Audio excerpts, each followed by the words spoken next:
Nahanap na nga natin guys si tatay. Ikot nga ako ng ikot dyan guys.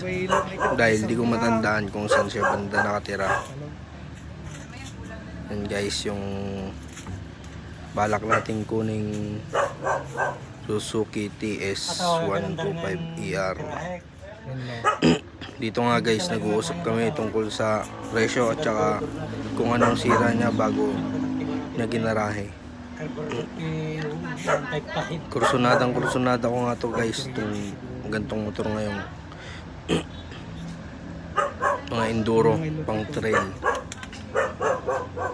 guys. Dito chine-check ko lang kunyari guys. Guys, okay naman.